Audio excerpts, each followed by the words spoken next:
Prontinho, acredito que já estamos ao vivo. Já o Yellow já está no canal, ligeiríssimo. Beleza. Não Sim, apareceu pra mim, mas deve aparecer em breve.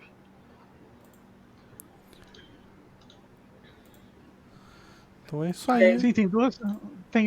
Eu sou uma das duas pessoas assistindo. Justo, o outro é o bot, Mano, Acabei de compartilhar provavelmente. aqui no meu Twitter também. Mano, eu tenho 15,8 mil pontos. Pessoa que só assiste nunca usa porque ela tá jogando e não pode usar. É, Não, na mesa de Tormenta que eu fui assistir aqui no canal, que o Dungeon Master Gear tava narrando, eu comecei a torrar os pontos. Agora o Álvaro tá entendendo porque eu tava torrando aqueles pontos. Porque, cara, mano, 15 Eu tava com tipo uns mais de 10 mil. Aí a Naomi foi fazer um one shot de Dungeon World no outro dia, né? Aí eu, beleza, eu não tô jogando nesse, bora gastar. Bora gastar coisa. Foi muito. Passei a live todinha gastando ponto. Ainda tô com tipo quase 6 mil aqui.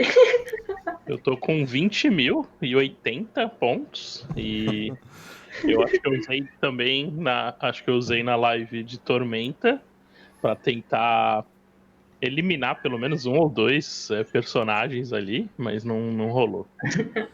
Mas tô guardando aqui, próximo mentira, você foi mó bonzinho, me ajudou a acertar um golpe. Não pode, você não pode tirar o meu personagem. Opa, Ao já, pô. Eu fui abrir aqui no celular e esqueci de tirar o volume. A gente já tá ao vivo, eu tenho que manter o personagem. É verdade. Você é o cara do TPK agora, você tem que manter a pompa, né? Ele não é mais o Wagner, ele é o Dungeon Masterclass. É Dr. Dungeon Masterclass. Doutor Dungeon Masterclass. Jogando com o VC. Muito bom.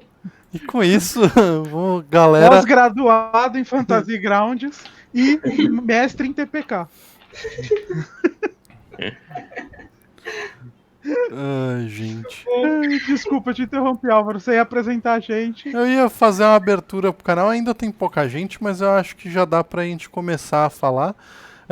Galera, bem-vindos a mais uma live aqui do Contos Lúdicos. Hoje é um dia atípico, normalmente seria o dia da nossa mesa de Lobisomem ou Apocalipse, e a gente ia continuar a nossa saga, mas por conta de alguns problemas pessoais, nós tivemos duas baixas na mesa. Hoje nem a Naomi e nem a Renata do Caquitas vão poder jogar com a gente.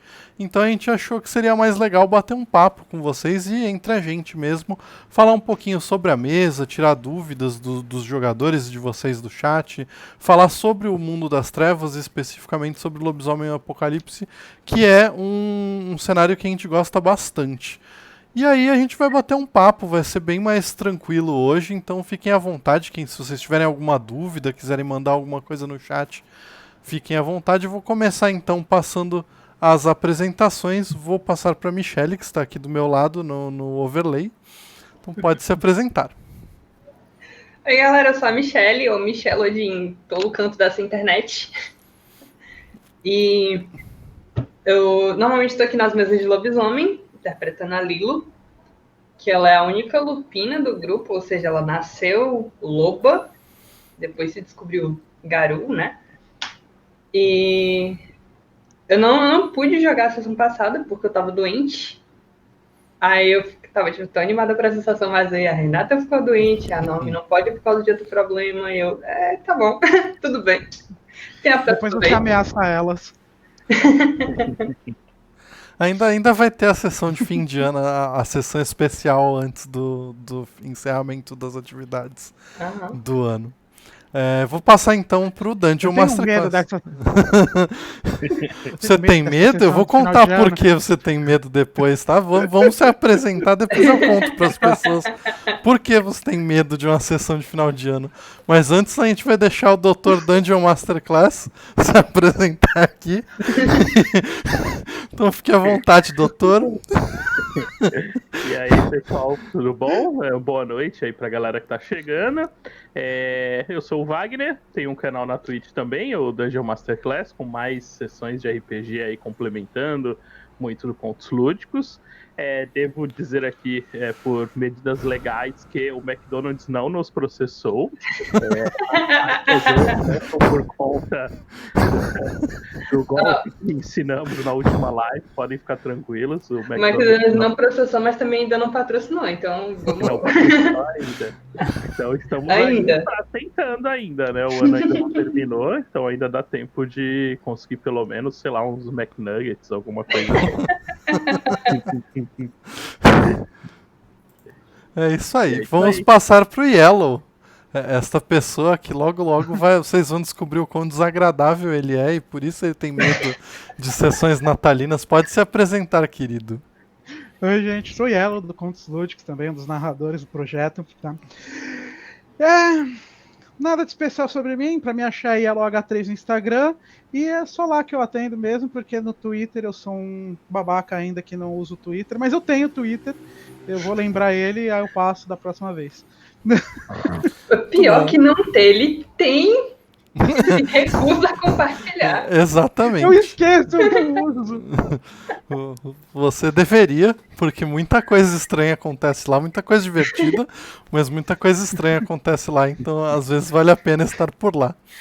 É disso que eu tenho medo.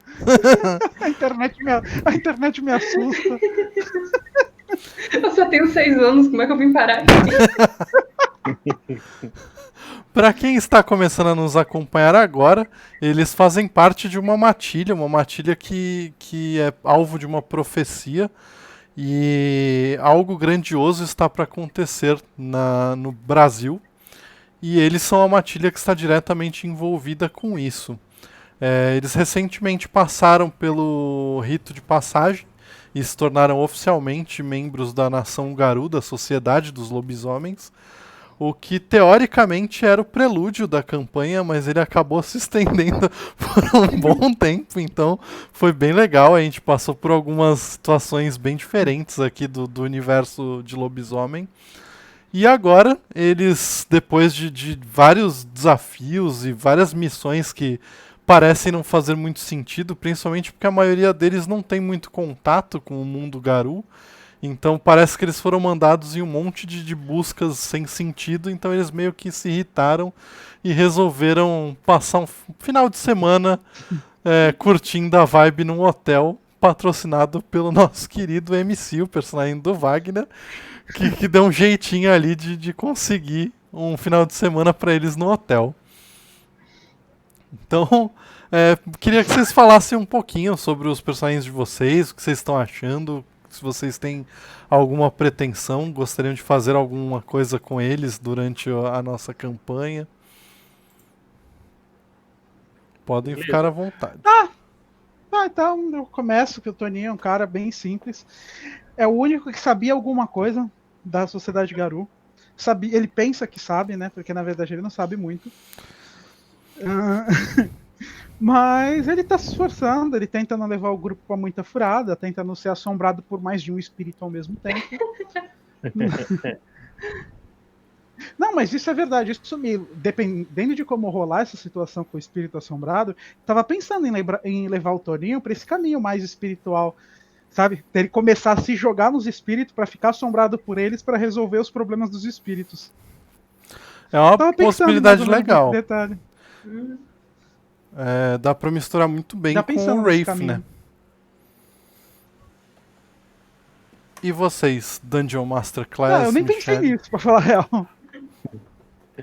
Bem, eu tava totalmente aprendendo, ainda estou, na real, totalmente aprendendo ainda sobre o mundo, né, de lobisomem.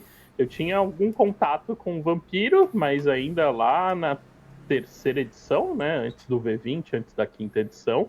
Então, muito do que eu conhecia já nem era tão válido assim, mas lobisomem foi total primeiro contato. Então, percebi que ali nas 2 primeiras sessões eu ainda estava entendendo bastante como que era o rolê, bem diferente do que eu imaginava, toda essa pegada tipo mais folclórica, espiritual, de natureza, tal, muito menos sombria até, né? Porque muitas coisas bem lúdicas, né, acabaram acontecendo. Então acho que lá pela terceira sessão é que eu consegui meio que entender ali meu personagem, comecei a conseguir desenvolver ele de uma maneira mais interessante, assim, colaborando com o grupo, né? Mas a ideia dele, inicialmente, era um cara meio das ruas, assim, sem muitos vínculos, até porque, como eu não manjava de nada do jogo, não dá pra eu pôr muito background. Então eu tentei jogar isso pro personagem, alguém que se descobriu ali, né, como Garou, mas muito na dele, e tentando usar ali os dons em benefício próprio, né? É um roedor de ossos, então já ia falando um clã, né? Uma matilha bem ligada a esse lance, assim, tanto da cidade, mas ainda assim uma coisa mais precária, mas sem recursos. E peguei o Augúrio, é isso, né? O do Isso Hagabashi. mesmo. Isso, olha aí, tô aprendendo. Que seria uma parada mais, né, tipo, de enganação, esperteza, que combinaria com essa coisa de ter tido que se virar, né, pra sobreviver nas ruas de São Paulo. E aí, com o tempo, eu fui entendendo e desenvolvendo essa parte dele ser meio que aquela quebra das expectativas do grupo, ao mesmo tempo em que ele vai testando os limites ali, quando eu fui também conhecendo os outros personagens e entendendo quais pontos eu poderia tocar para deixar eles mais irritados. E tem dado certo. E você, Mi? Então, eu também era tipo, eu nunca tinha jogado lobisomem, não sabia quase nada tipo assim do mundo, do lore. Eu tinha assistido uma ou duas lives de vampiro. Então, tipo assim, meu conhecimento do mundo das trevas, né, era disso. Mas eu cheguei, na hora que eu tava vendo as opções, cara, se eu não sei de nada, vamos fazer um personagem que também não sabe de nada. E o processo de aprendizado da Michelle fica mais natural no jogo, porque a Lilo também tá aprendendo. Então, na hora que eu vi que eu tinha essa opção de, cara, minha personagem pode nem ter nascido humana, ou não sabe nem como é que essa coisa de humano funciona. Então, é isso, sabe? É isso. Aí eu, beleza, é aqui que começa a minha personagem. E aí foi muito com esse negócio de, tipo, eu tinha algumas ideias para ela já, porque eu tinha esse negócio de, eu quero um personagem que ela pense de forma simples, que ela seja direta, que ela deixe as coisas afetarem ela e que ela afeta as coisas de volta. Uma pessoa, tipo assim, sem muita complicação, sabe? Eu tinha muito esse negócio. Ela acabou que eu acho que jogando ela ficou um pouco mais infantil do que eu achei que ela fosse ser antes. Mas isso não é um problema, porque eu acho que agora que ela chegou no ponto da história que ela tem que amadurecer, sabe? É essa parte que tá sendo uma coisa muito mais legal do que eu achei que fosse ser. Essa descoberta da personagem no meio do mundo. Eu acho que isso acabou até casando legal com a ideia, porque você está conhecendo o cenário ao mesmo tempo que a Lilo está conhecendo o mundo em que ela está sendo inserida. Então isso ficou muito maneiro. Pois é, acabou que foi uma estratégia para eu fazer. Pô, minha primeira vez. Não, primeira vez não, eu tinha jogado um one shot já, mas tipo assim, minha primeira vez com a campanha em live stream, minha primeira vez em lobisomem. E eu tava, ok, vamos. Vamos lá. Vamos inventar uma desculpa para eu não saber de nada. Que é a desculpa minha personagem. Justo.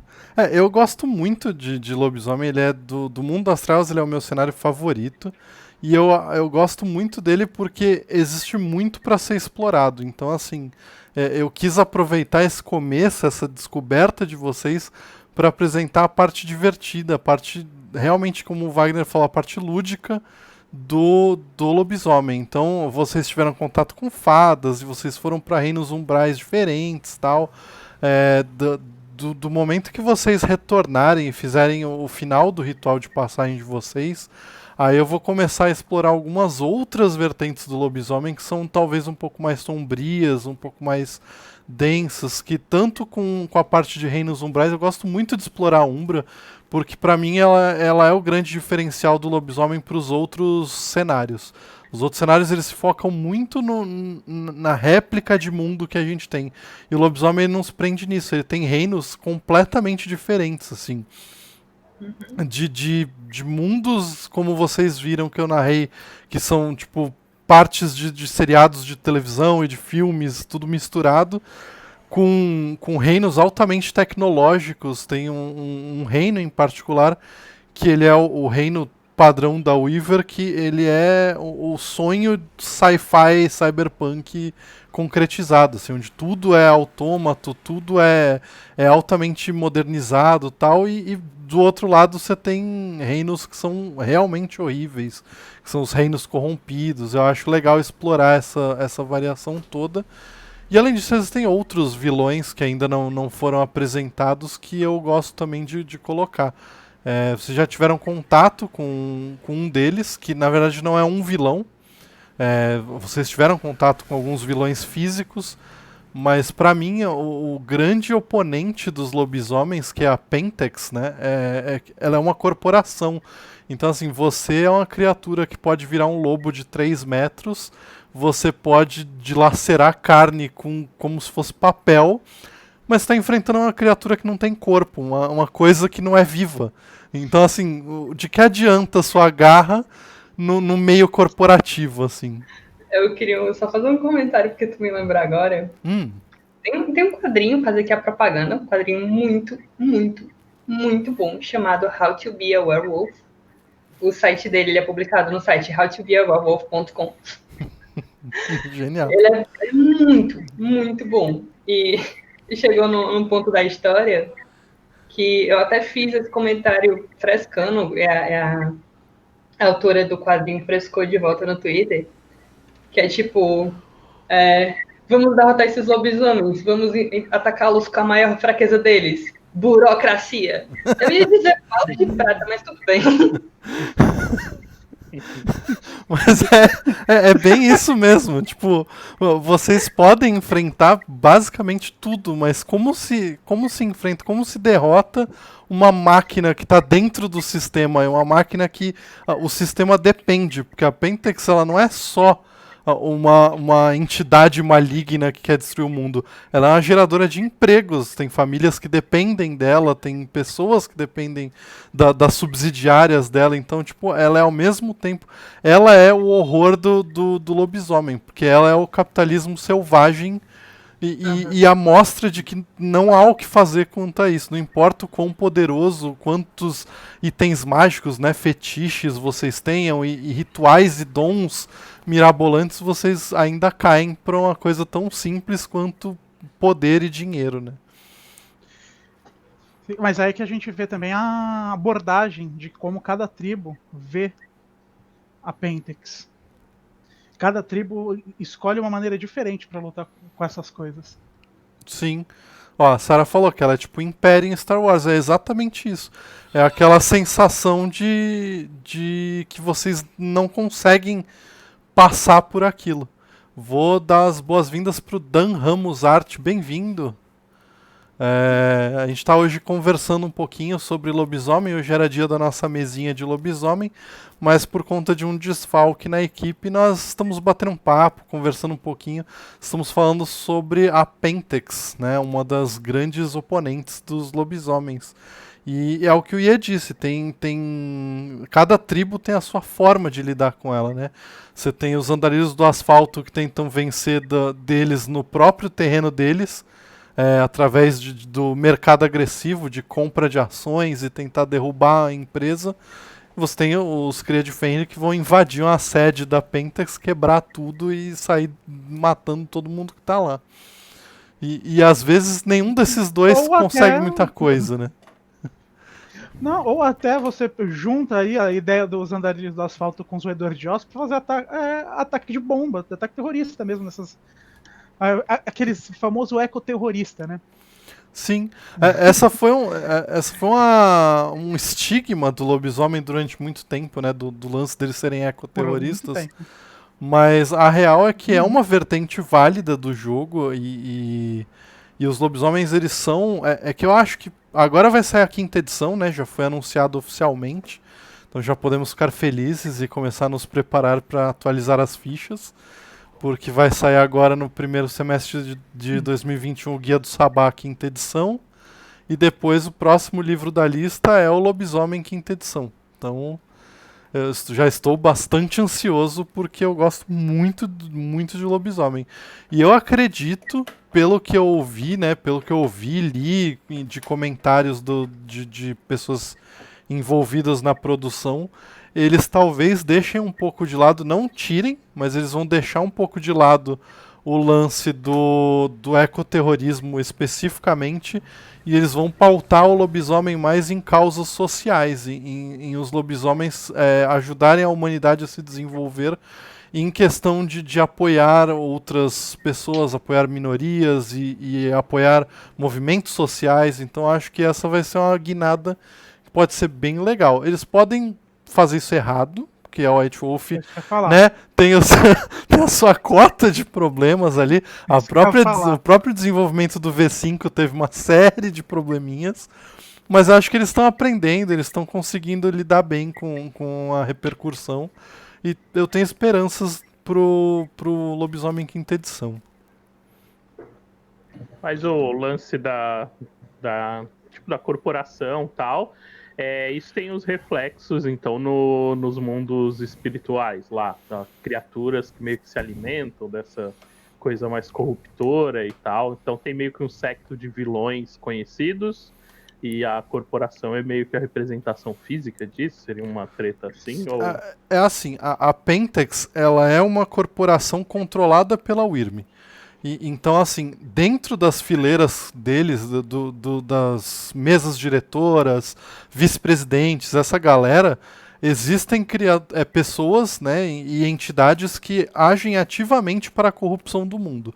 Sejam elas vampiros, que alguns vampiros podem fazer parte da mesa diretora da Pentex, ou fomores. Fomores são humanos que foram corrompidos pela Wyrm ao ponto de deixarem de ser humanos, e eles se tornam uma mutação, ou algum outro tipo. Às vezes eles só apodrecem por dentro, às vezes eles ganham algum poder relacionado a isso. Conheço alguns deles.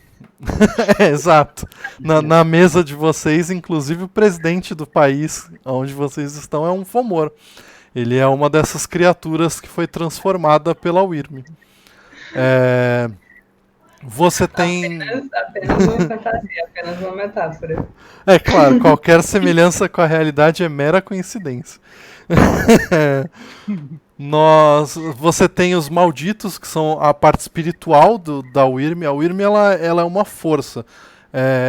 Não sei se eu cheguei a explicar para vocês, principalmente para vocês dois, Michelle e Wagner, que estão aprendendo sobre o lobisomem, mas existe toda uma cosmologia dentro do lobisomem, e essa cosmologia ela se baseia numa tríade de entidades. São espíritos que são extremamente poderosos e que eles meio que fazem o mundo funcionar. Essa tríade é a Wild, que é a força da criação, que é a que criou os lobisomens e os outros metamorfos. A Weaver, que é a padronização, ela mantém aquilo que a Wild ela é a criação desenfreada. Então ela está o tempo inteiro criando e modificando tudo. Aí a Weaver vem e ela molda um padrão para que a existência tenha um significado. E a Wyrm é a destruidora. Então, teoricamente, essas três entidades elas agiam de forma ordenada. Então a Wild ela criava, a Weaver mantinha esse padrão, a Wyrm vinha e destruía para a Wild poder criar de novo.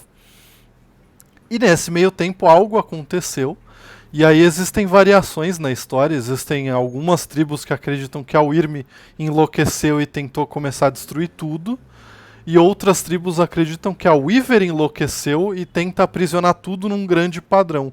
E aí, por conta disso, ela aprisionou a Wyrm nessa espiral de autodestruição.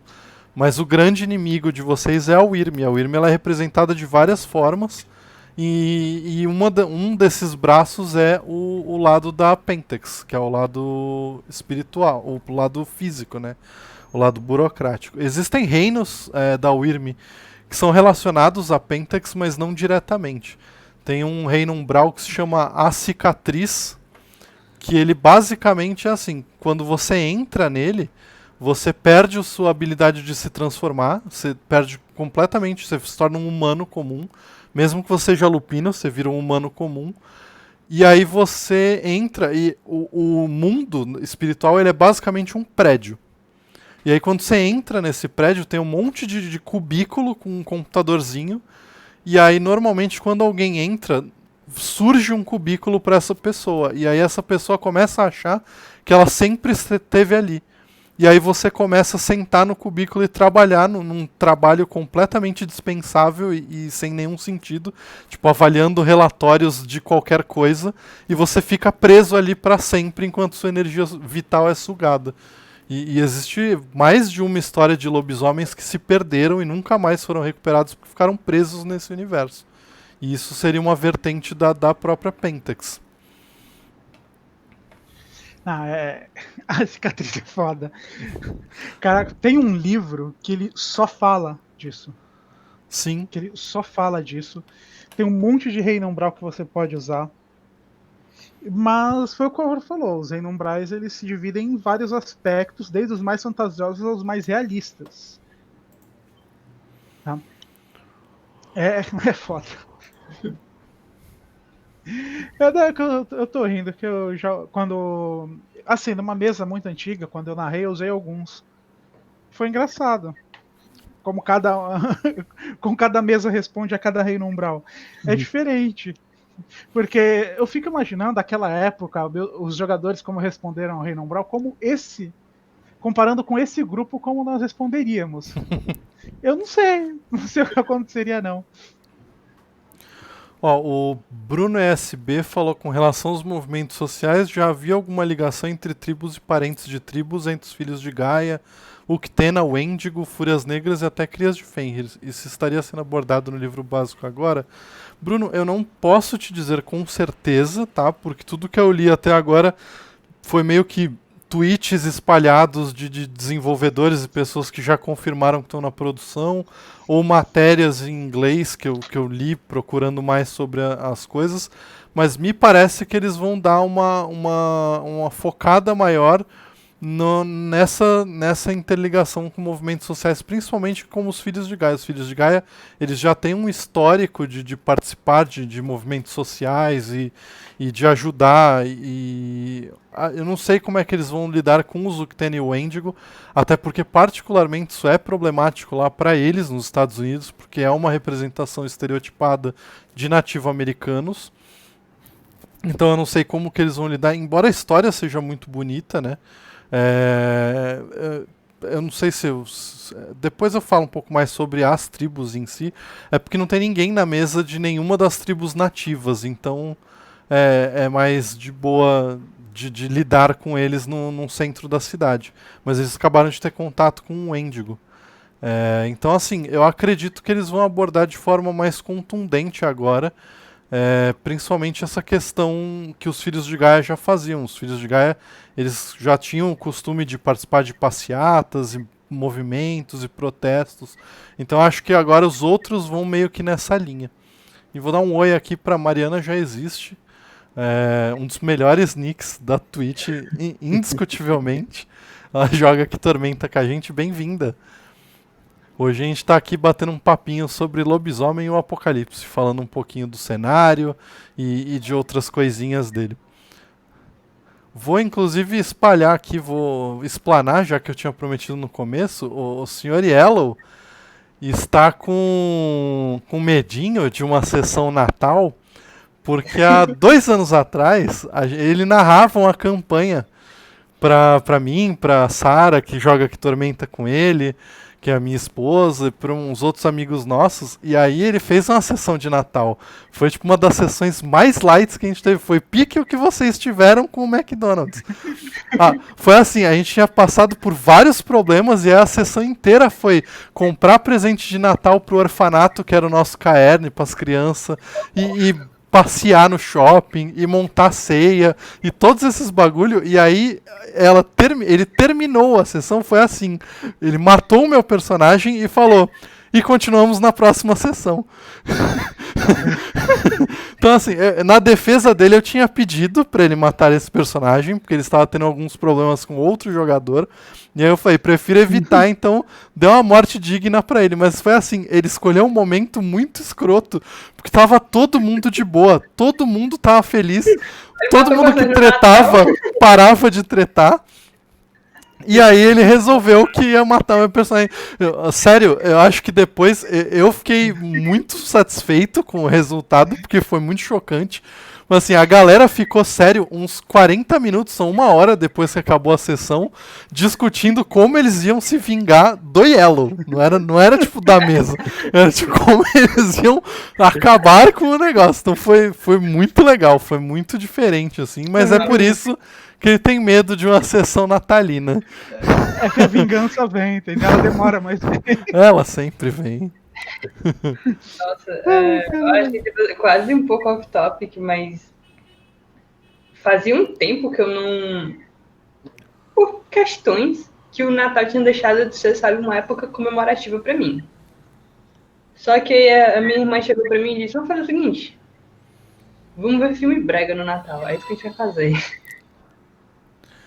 E aí, pra mim, chegou dezembro, meu corpo está pronto para ver os filmes mais bregas e mais clichês de Natal possíveis, porque é isso que eu faço no mês de dezembro. Muito eu vou bom. me rechear de filme ruim. E aí tu falou, e agora eu tô, cara, tem uma coisa que eu não adicionei à minha tradição de Natal, um RPG brega de Natal.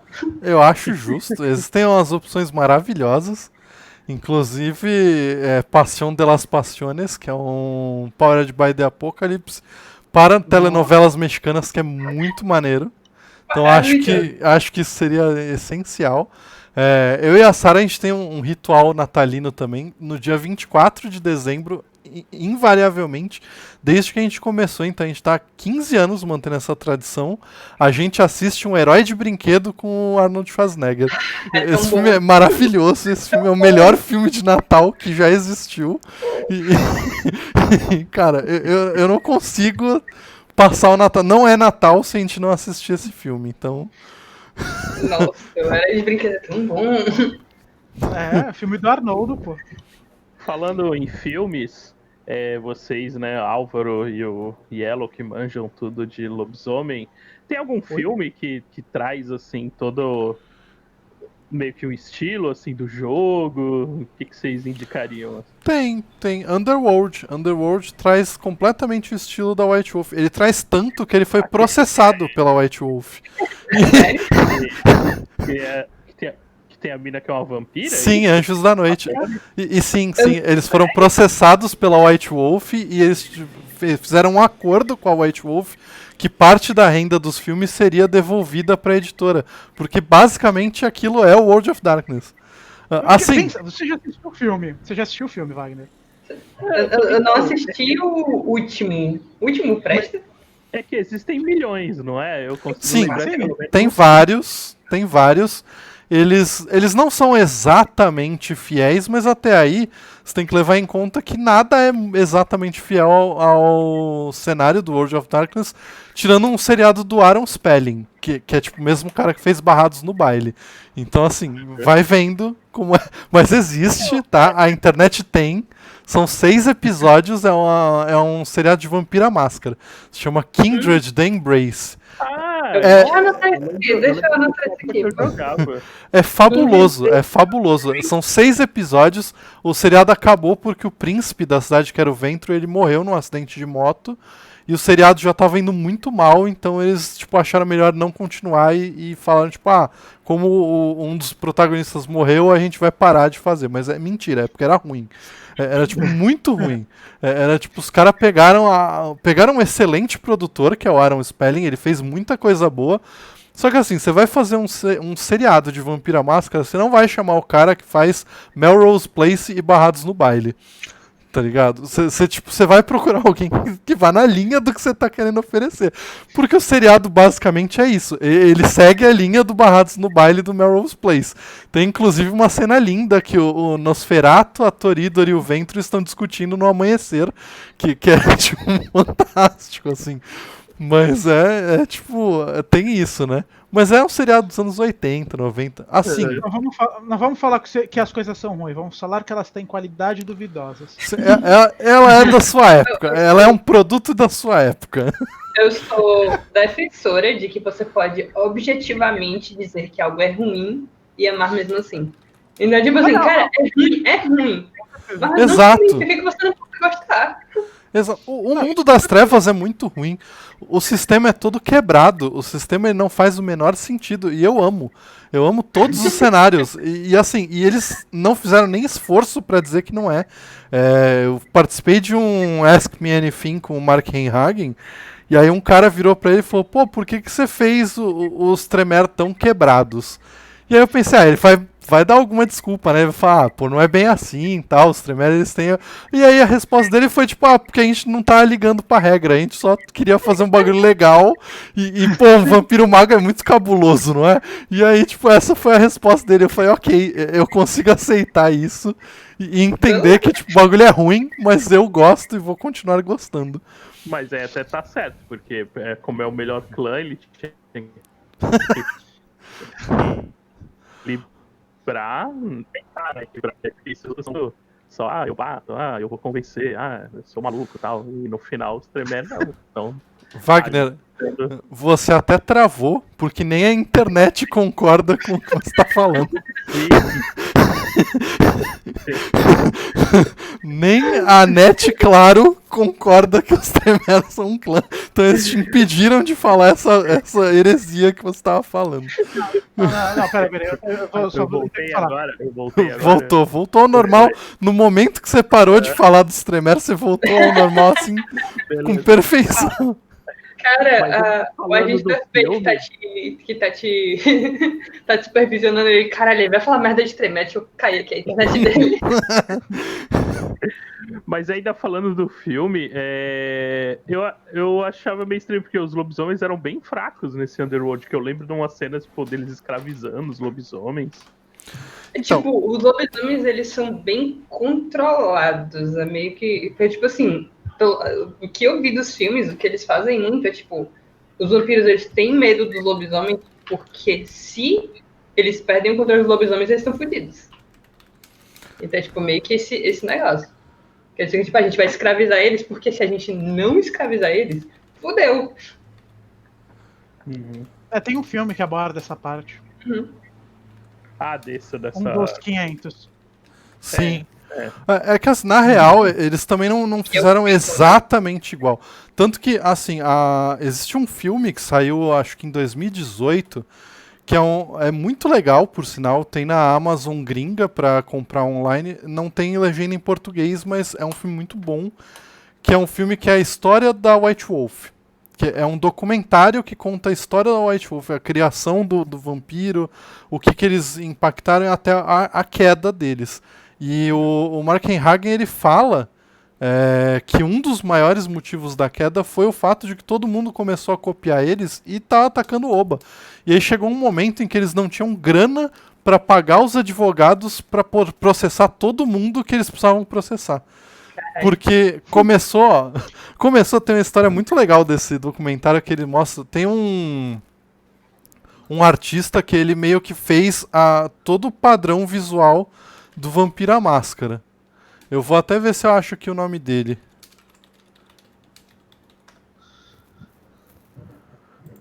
Cadê? Dos desenhos preto e branco? O dos desenhos preto e branco. Ele é o principal artista, né, do... Caraca, eu tinha um livro dele aqui, mas eu não tô lembrado do nome dele. Mas então, voltando a falar dos Tremere, eu tenho que falar um bagulho. Tremere é clã sim, só não é vampiro. Justo. Mas claro que são, gente. E são melhor até. Tá no livro. Tu leu o livro, e ela acho que não leu. Vocês falam do vampiro, me convidaram recentemente pra mesa de vampiro, a gente ainda não começou a jogar. Joga de Tremere, melhor clã. Não, aí eu fui, deixa eu olhar aqui os clãs, eu tava lendo, porra, tem esse aqui que é um lobisomem. Ah, Gangrel. Eu quero esse. Ó, eu achei aqui. O nome do artista é Tim Bradstreet. Ele é basicamente a pessoa que fez a arte visual do Vampira Máscara. E aí tem uma passagem que o diretor de arte do Blade 1, ele é amigo do Tim Bradstreet. E aí ele virou pro Tim Bradstreet e ele falou: pô, a gente usou os teus livros de referência pra criar tudo do Blade. E aí ele começou a falar: puta, foi muito legal, a gente usou isso e usou aquilo. Ele: pô, que da hora, da próxima vez vocês podiam me pagar por isso, né? E aí ele fala que depois de um tempo ele recebeu uma ligação e era o Guilherme Del Toro chamando ele pra participar do Blade 2. Então assim, o próprio Blade tem muita referência visual do Vampira Máscara. Outra referência que pouca gente sabe é no True Blood da HBO. Apesar deles fazerem a lambança, eles copiaram muita coisa do Mundo das Trevas, e eles copiaram uma coisa que foi tipo um grande diferencial. Porque você fala de vampiro, é difícil você pegar e falar: vampiro, o que eles fizeram de original, que não é tipo da lenda, que você pode virar e falar: não, mas pô, vampiro é uma lenda antiga. O Vampira Máscara criou o conceito do Cainita. Ele criou o conceito de Caim como um primeiro vampiro e da maldição bíblica de Caim se tornar um vampiro e espalhar essa maldição. E é assim que os vampiros do True Blood se tornam vampiros. Lá pro final das, acho que 6ª ou 7ª temporada, você descobre que todos eles descendem de Caim. E aí esse foi um dos processos que a White Wolf não conseguiu pagar, porque eles não conseguiam dinheiro pro advogado para processar a HBO. Então, eles começaram a perder dinheiro. Vê aí, porque o pessoal tá falando que o mic do Wagner tá baixo. Eu não sei se é então, no Wagner. aí teria que ser no Wagner, porque como a gente tá pelo VC, eu pego o áudio de todo mundo igual. Talvez se aproximar mais um pouquinho o microfone, eu acho que... O negocinho do controle de volume normal? Não consigo mexer só no do Wagner, não? Porque... Não, então, quando eu uso o VC, eu pego de todos vocês. De todos vocês tá igual. Pois é, mas no próprio VC, eu posso... Ele tem aquela barrinha que eu posso pensar: vou deixar o volume do Wagner um pouco mais alto, vou deixar o volume do Yala um pouco mais baixo. Eu vou tentar aumentar um pouquinho o seu. Vê se é o retorno aí pra você. Porque aqui no meu, lá na configuração, eu deixei no máximo. Até tirei o ajuste automático e deixei no máximo pra ver se ajuda. A trilogia das trevas do Guilherme Del Toro tem essa ideia de Caim ser um vampiro também. Essas ideias, elas todas foram puxadas do próprio Vampira Máscara. E o Vampira Máscara, ele tem algumas coisas que são muito, muito legais, assim, que aconteceram sem querer. Tipo, a capa do livro, que é muito bonita, ela meio que foi feita por um erro. Porque eles pagaram o Tim Bradstreet para todas as artes internas. E aí, quando eles foram ver, eles não tinham. Eles tinham, acho que, $15 pra fazer a capa do livro. E eles não tinham. E a capa do Vampira Máscara original ia ser uma cagada, assim, sem tamanho. Porque eu acho que o charme do vampiro é justamente esse lance meio aristocrático, né? Esse mármore verde, a rosa e tal. E a capa original ia ser tipo um vampiro saindo com a 12 na mão e um sobretudo, e aí ia ter uma moto atrás dele e um helicóptero caindo, pegando fogo, que é basicamente toda a mesa de Vampira Máscara que aconteceu nos anos 90. Mas... ia ser pra correr enganado. Exato. Mas aí, como eles estavam sem grana, eles compraram um buquê de rosas com o dinheiro que eles tinham, pegaram uma tábua de mármore e colocaram a rosa e começaram a tirar foto. E aí saiu a primeira capa do vampiro. Foi meio que no sem querer, tá ligado? E aí eles seguiram essa mesma linha. Um monte de gente, porque Crepúsculo é só o que faz o negócio daqui uma coisa vermelha. Sim. Então, Crepúsculo também tem muita inspiração do World of Darkness. É que a galera não gosta, porque a galera viveu a época em que já era muito adulto pra gostar de Crepúsculo e aí não consegue curtir, porque o bagulho não é ruim. Eu li os livros, eu vi os filmes, o bagulho não é bom. Eu não vou virar e falar: não, o bagulho é bom. Mas também não é ruim, não é o tipo de coisa que fala: é ruim, mas eu gosto. É tipo um bagulho bem mais ou menos. A Stephenie Meyer, ela é jogadora de Vampira Máscara, ela gosta do World of Darkness, e ela quis fazer uma versão dela e levar isso para um conceito infanto-juvenil para poder vender livro, porque afinal de contas ela não ia poder copiar muito, mas você vê a ideia de que os lobisomens são nativos americanos e os vampiros têm uma linhagem, e aí cada um deles tem uma série de poderes diferenciados. Isso tudo vem do Vampiro à Máscara. Eu tava pensando muito, porque na hora que a gente começou a jogar, que eu tive um pouco de uma quebra dos preceitos que eu tinha sobre o lobisomem e os lobisomens em World of Darkness, porque eles são muito mais... tem muito mais essa espiritualidade, né, no World of Darkness.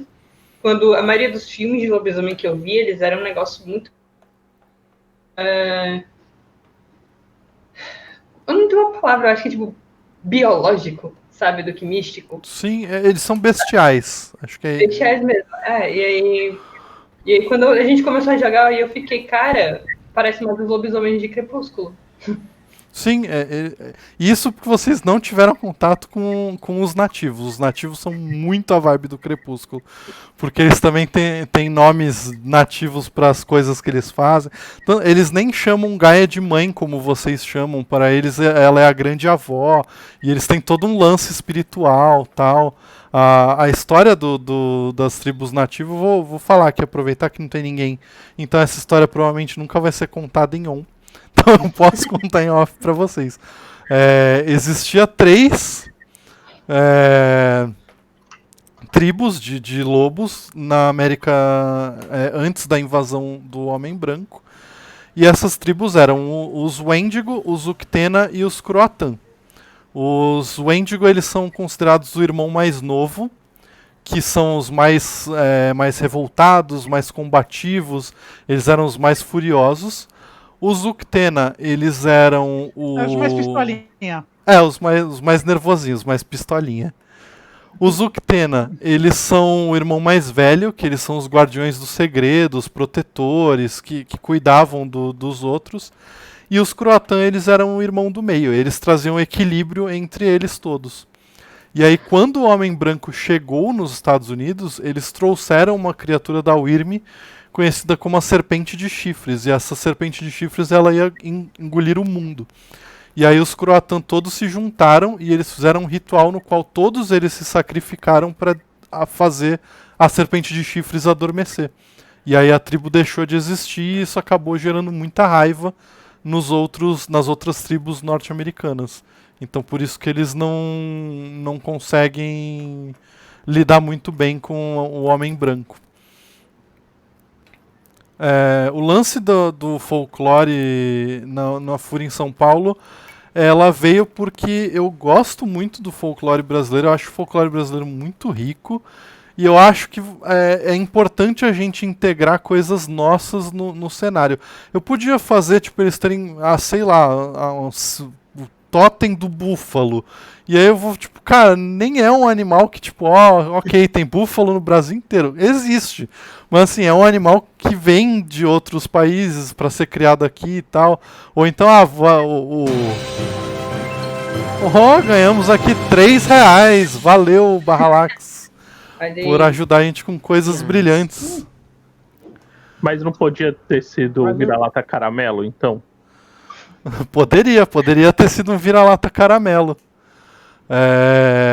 Eu particularmente eu gosto muito de explorar esse tipo de coisa, e principalmente no Mundo das Trevas. Eu acho que o Mundo das Trevas ele merece ser tratado regionalizado. Então, se eu estivesse narrando em Nova York, eu usaria coisas dos Estados Unidos. Como eu optei por São Paulo, porque é um cenário que eu conheço melhor e que eu consigo lidar direitinho, eu achei legal explorar esse lance do folclore mesmo. Nossa, tem uma mesa que eu joguei uma vez, eu joguei tipo one shot. Que vocês já jogaram Fate Accelerated, Fate Core? Eu já joguei Fate. Mas nunca joguei. Eu conheço, mas nunca joguei, não. Ele é esse sistema tipo, super narrativo, e por causa de algumas coisas dele, ele é muito bom de você jogar inventando as coisas em cima da hora. Então, esse amigo chegou, e ele aí, vamos jogar Fate, e ninguém preparou porra nenhuma. Vamos sentar aqui, vamos inventar as passagens na hora, e vamos jogar. E ele pegou e fez tudo passando aqui na cidade de Fortaleza. E ele fez essa aventura, que era tipo com as criaturas da noite da cidade de Fortaleza. E, cara, eu tive uma experiência a gente jogou, tipo, 2 vezes desse jeito, a gente fez, tipo, 2 histórias separadas, que a gente acabou conectando, e ele fez isso com outras pessoas também. E foi uma experiência tão massa, porque, de repente, a fantasia deixou de ser algo distante, sabe? De repente, a fantasia, cara, as minhas coisas podem fazer parte dessa fantasia também, sabe? Eu posso chegar e, porra, vamos falar das sereias da Praia de Iracema. E, caralho, sereias na Praia de Iracema. É um folclore brasileiro formatado, né, para minha cidade. E tem histórias de autores sobre as sereias aqui do Ceará e os litorais da Praia de Iracema. Então, tipo, é muito legal você poder ignorar um pouco essa fantasia eurocentrista e tipo, norte-americocentrista. E aí, vamos fazer um negócio brasileiro, porque o Brasil também é massa, a gente também tem muita coisa. Mas é isso mesmo. Ó, os meninos aqui no chat estão falando do Tordesilhas. Tordesilhas é um cenário muito legal que também usa bastante de folclore nacional. E inclusive a Mônica, que é uma das criadoras, já fez um Papos Lúdicos com a gente lá no canal do YouTube. Tem. Eu vou colocar aqui o link para vocês, se quiserem acompanhar. Então é uma coisa que a gente quer narrar. Tem bastante. Eu particularmente gosto muito de cenário de piratas, então o Tordesilhas me chama muita atenção. Eles acabaram de passar por um financiamento coletivo que eles bateram todas as metas extras, então achei muito legal isso. Então estou ansioso por esse material novo que vai vir. Nossa, quando eu ouvi falar desse Tordesilhas, eu acho que foi pelas meninas do Caquita, sabe?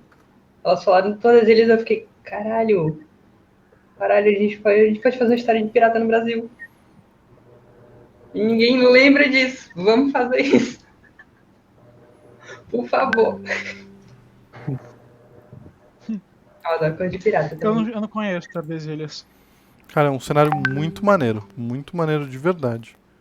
Falando em pirata, vocês já viram Furry Pirates? Quê? Existe um sistema de RPG. Não, mas eu gosto. Tudo que é esquisito assim eu gosto, sério. Existe um cenário de RPG chamado Furry Pirates. A editora é chamada Atlas Games. E eu não sei nada sobre isso, mas eu olhei a capa e eu fiquei, uau! Eu já estou encantado. Eu não manjo muito. Na internet tem algumas que são do livro, tem muitas que são de fãs, tem muita arte bonita e eu fico. Furry Pirates. Beleza? Por sinal, eu acabei de entrar aqui no site da Atlas Game para ver o Furry Pirates, achei a capa maravilhosa. E eles também são responsáveis pelo Ars Magica, que é um cenário da linha do World of Darkness, e pelo Nyambi, que é um cenário de aventura de fantasia medieval africana, que é bem legal. Então já é uma série de RPGs que vale a pena dar pra acompanhar legal. O Ars Magica, inclusive, tem Tremers, e lá eles são decentes, Wagner, se você quiser jogar com eles.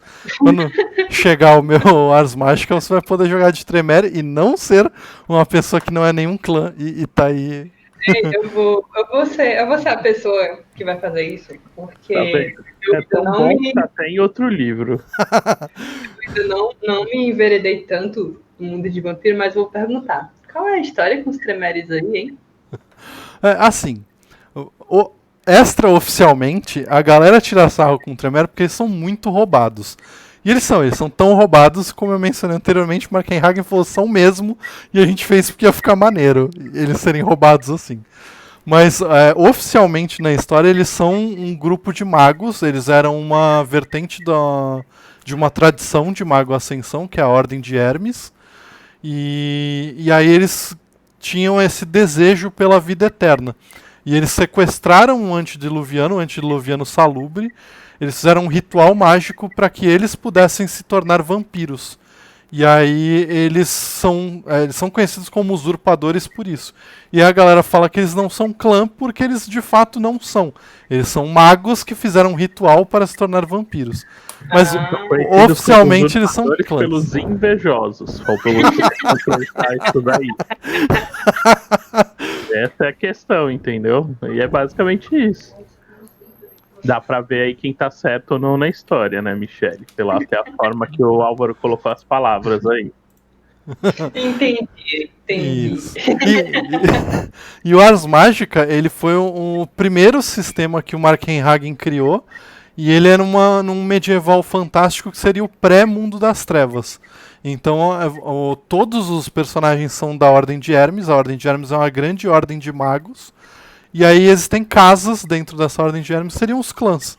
E aí os Tremere são um deles. Você pode escolher a casa Tremere para jogar.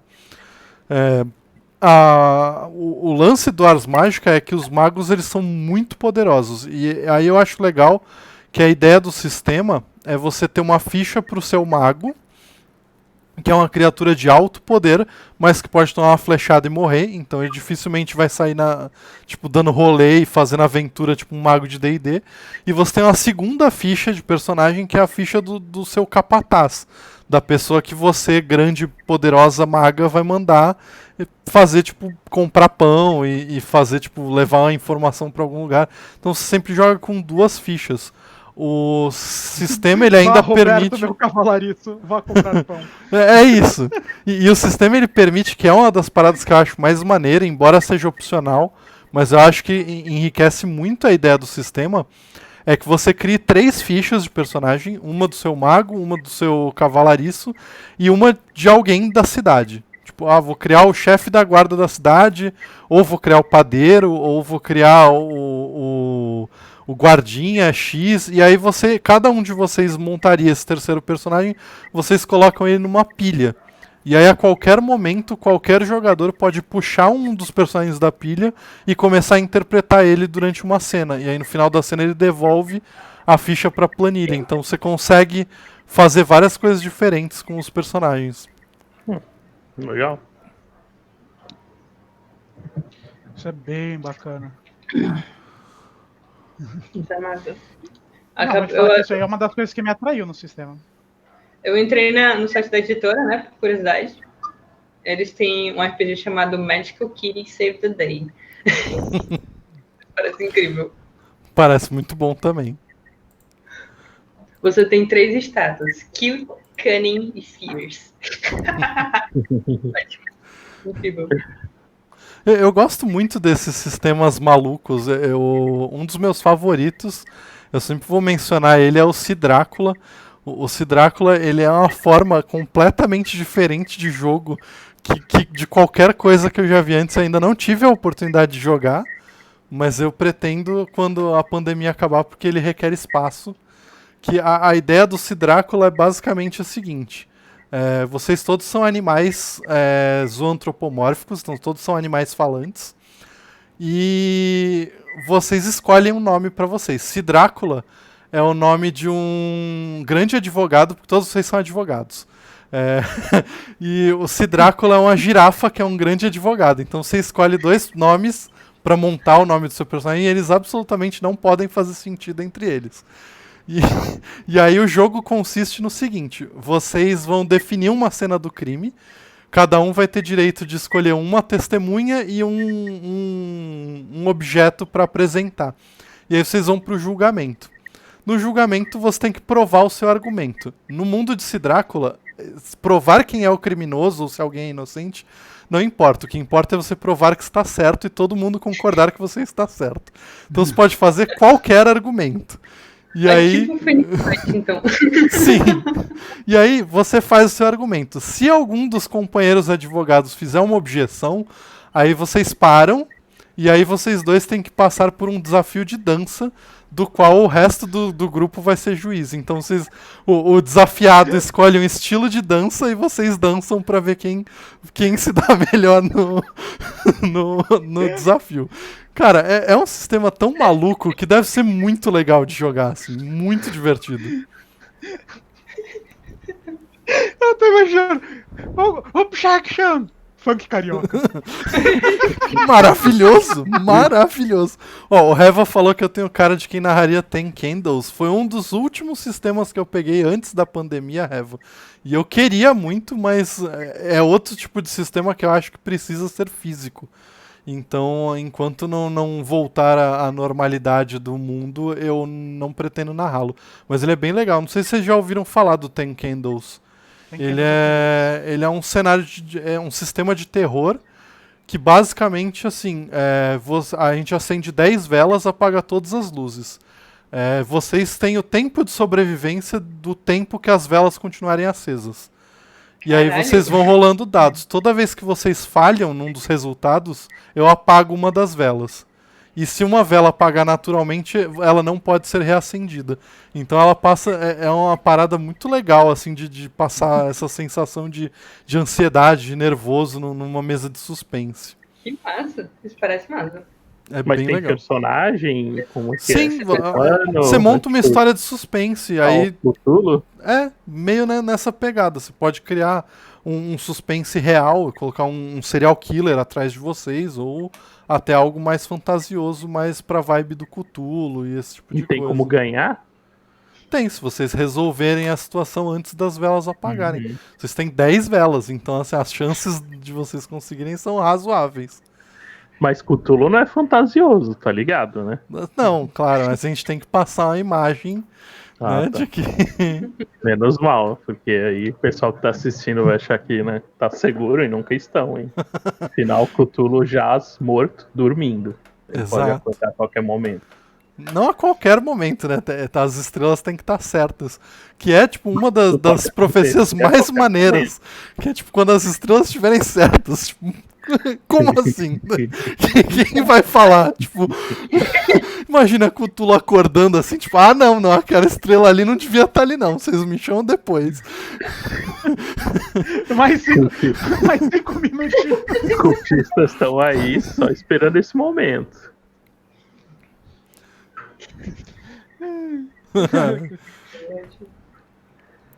O Meu próprio World of Darkness, ele flerta um pouco com o Cthulhu em alguns cenários. Ele tinha um livro antigo que era Under the Red Sea, the Deep Blue Sea. Acho que é alguma coisa assim. O Reva foi mais direto que eu, então sim, vocês estão tipo, nos últimos momentos de vida durante o Ten Candles. Então a expectativa de vitória é quase tão grande quanto a de uma mesa chamada de Cthulhu. Eu não acho que ninguém entra numa mesa ou num board game de Cthulhu esperando a vitória. Eu sei porque eu já joguei Arkham Horror sozinho e eu perdi. Então, assim, foi um momento de muita tristeza minha, porque quando você joga um jogo de tabuleiro sozinho e perde, você se sente muito, muito pouco qualificado, né? Mas Pra aconteceu. inteligência artificial do tabuleiro. Mas Arkham Horror é pesadinho. É do caramba. Mas tem algum cenário, eu realmente não me lembro agora qual é o nome do livro, mas de uns livros que foram meio esquecidos, tipo o World of Darkness Combat, que era bem ruim. Nossa. Street Fighter. Não, calma, você vire sua boca pra falar de Street Fighter RPG. Street Fighter RPG é uma das melhores coisas que já saiu no mundo. Peraí. Sim, existe um Street Fighter RPG. Assim, no começo dos anos 90, as pessoas queriam franquias. E aí o videogame tava em alta. E aí a White Wolf virou e falou: cara, a gente precisa de uma franquia de nome, a gente precisa de algo com peso. O que a gente vai pegar? Street Fighter. Aí alguém virou pra eles e falou: mas cara, nosso sistema de combate é um lixo. E aí eles viraram e falaram: não tem problema, a gente dá um jeito. E aí eles deram um jeito e eles criaram Street Fighter RPG. Street Fighter RPG é maravilhoso, é realmente muito legal e ele é muito divertido. E ao invés de clãs, você tem estilos de luta. Então você tem tipo Sambo, Shotokan. Eu tô um pouco chocada porque Sambo não era estilo anos musical. da minha vida que eu sou fã de Street Fighter e eu nunca tinha ouvido falar disso. Ah, mas a gente vai mudar isso agora. Pô, Existe um. Eu tô um pouco muito chocada com essa informação. Não, e é mó cult, assim, tem a galera que adora até hoje, fala Eu já disso, tinha Sim, visto, provavelmente joga. eu tinha visto tem um que site. o pessoal do 3DT, eles têm uns módulos de Darkstalkers e tal. Sim, sim. Só que, tipo assim, eu pessoalmente não sou muito fã de algumas coisas do 3DT, então nunca me interessei em ir atrás de jogar. Então, Mas você tá me falando de Street Fighter RPG. sim, eu vou passar aqui pra você o link no Telegram, porque, assim, ele virou um clássico cult, porque ele saiu numa especial da Dragão Brasil, no começo dos anos 2000, acho que em 99 ou 2000. E aí eles lançaram em 3 edições, era tipo 3 edições de R$ 10 e você conseguia comprar o livro inteiro. E ele é um livro da White Wolf, ele é tipo um livro completo de RPG. E a galera pirou. E aí, por conta disso, criou-se uma comunidade que hoje mantém ainda o sistema vivo. Olha, eu tô mandando lá no grupo pra você o link. Lá eles têm, tipo, download, eles atualizaram, eles criaram estilo de luta de outros jogos. Eles pegaram e fizeram, tipo, King of Fighters e Mortal Kombat, vários outros que eles começaram a adaptar. Mas oficialmente existe o livro e ele foi, tipo, uma tentativa que deu muito certo na época.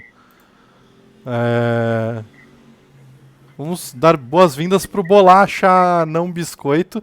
Nós estamos numa maioria de pessoas do estado de São Paulo aqui, então eu não sei, Michele, se você chama de bolacha ou biscoito, mas acho que nós estamos numa maioria de bolacha mesmo. Eu acho que cada um Então, chama do jeito que você quiser. Eu também acho, eu acho que se eu comprar o pacote, se eu quiser chamar ele de Jorges, eles vão ser Jorges. Então, assim. Tem um discursinho que você tá querendo dizer com o nome? É biscoito. Exatamente. Sabe que é biscoito. O negócio biscoito e bolacha, tudo a mesma coisa, foda-se, sabe? Exatamente. É biscoito, gente. Não tem. Não entendi qual foi a dúvida. Sabia dessa sua veia carioca. Mas enfim.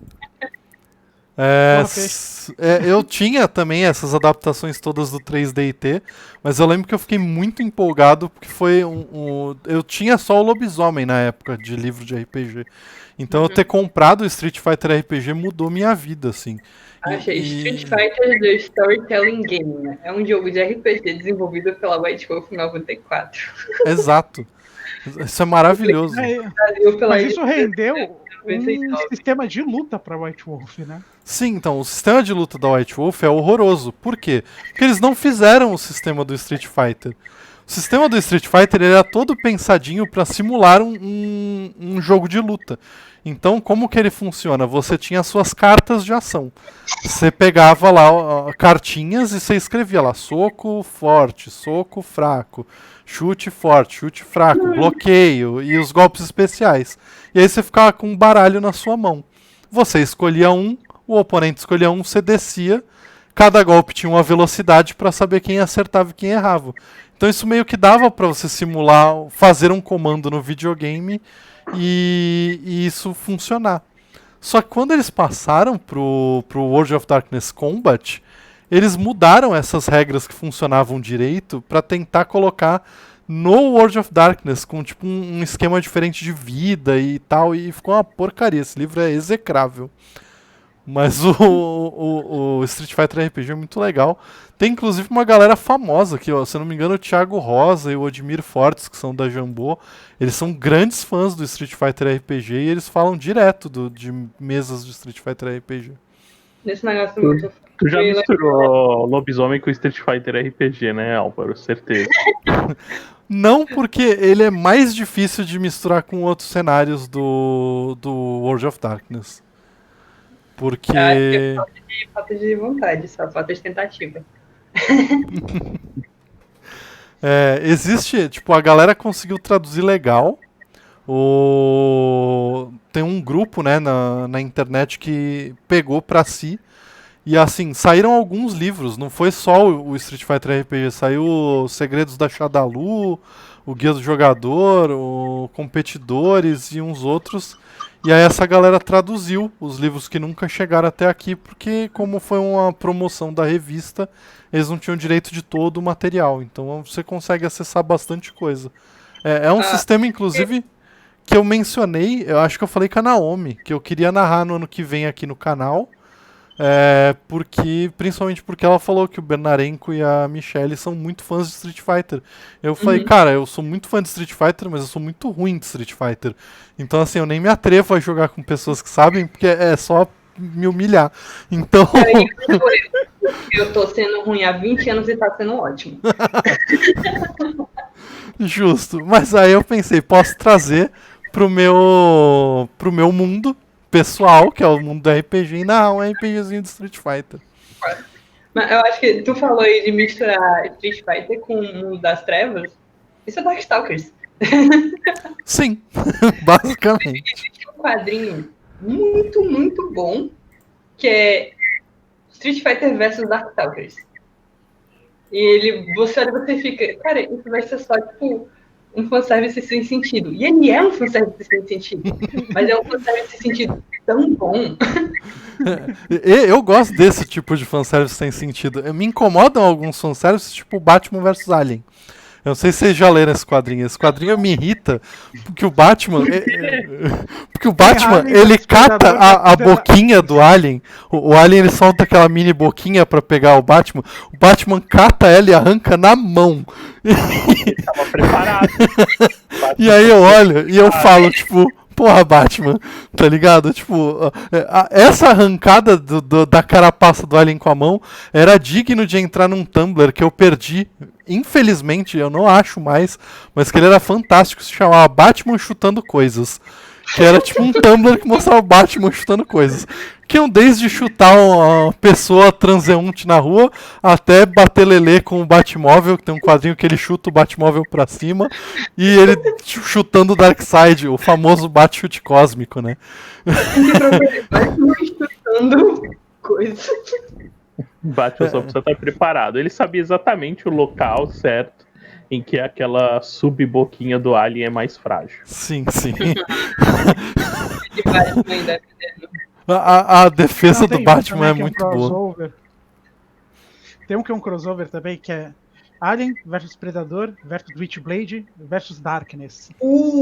Eu separei esse, mas eu não li ainda. Não, então não vou falar. Leia e dê risada. Porque eu tava lendo Witchblade e eu tava, cara... Witchblade é tipo, foda-se, qualquer autor inventa o que ele quiser sobre Witchblade, porque não existe nem... Não existem regras, não existe consistência. Cada autor de Witchblade é tipo, uma história absolutamente diferente. Eu fico... Cara, é assustador, assim. O mundo dos anos 90 era feito na base de muita cocaína. Não tem outra explicação. Assim. O quadrinho nos anos 90 ele não fazia o menor sentido. A gente já tem que começar levando em conta a quantidade de tempo que a gente deu pro Rob Liefeld trabalhar. E isso em si já merecia execrar os quadrinhos dos anos 90. Porque assim, cara, as pessoas deram muitos trabalhos pro Rob Liefeld e isso é incabível, assim. Incabível. Isso não é só no quadrinho não, né? RPG também. Também. Os anos 90 trouxeram algumas coisas muito assustadoras para RPG. Algumas que eu me recuso a falar aqui. Outras que eu falo porque eu não gosto mesmo. E eu peço desculpas para quem gosta. O Dungeon Master Gear acabou de mencionar ali em cima. O sistema Daimon rolava bem a adaptação de jogo de luta. Ele não rodava bem porque ele não rolava bem nada. Porque o sistema Daimon é tipo uma das piores coisas que eu já vi na minha vida. Mas essa é a minha opinião. Eu não estou exigindo de ninguém o mesmo tipo de opinião. Mas nossa senhora, como eu tenho raiva do tempo que eu gastei lendo coisas de Daimon e aprendendo a jogar o sistema. Porque eu poderia ter feito coisas mais úteis da minha vida, tipo aprender a fazer bolha com a língua. Ou aprender a jogar Street Fighter. Não, é isso eu aprendi, isso eu joguei muito. Aprendeu mesmo. Eu joguei uma mesa de Samurai Shodown que durou muito tempo, eu joguei uma mesa de Rival Schools, que foi muito legal. Cara, na época, era o que a gente tinha, então todos os jogos de luta eu joguei em RPG, porque era muito bom.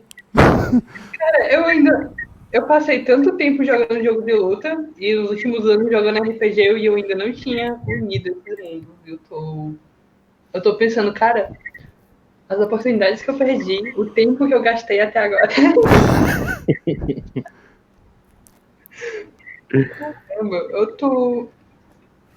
agora eu tô pensando em muita coisa, porque eu vou falar um negócio que talvez algumas pessoas não entendam, mas eu amo o lore de Street Fighter. E aí você fica, Street Fighter, mas tem um cara verde que solta raio.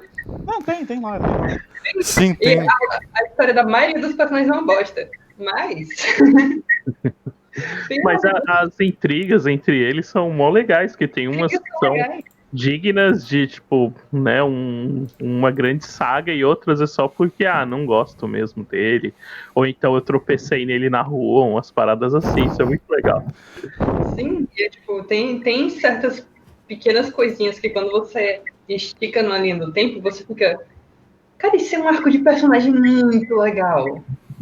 O Sagat tem uma história muito legal. A Kimi tem uma história incrível. Que tá, tipo, perdida, escondida no meio das besteiras de Street Fighter. E você tem a Kimi, que tem uma história muito, muito foda. O Ryu é mais ou menos, é legalzinho.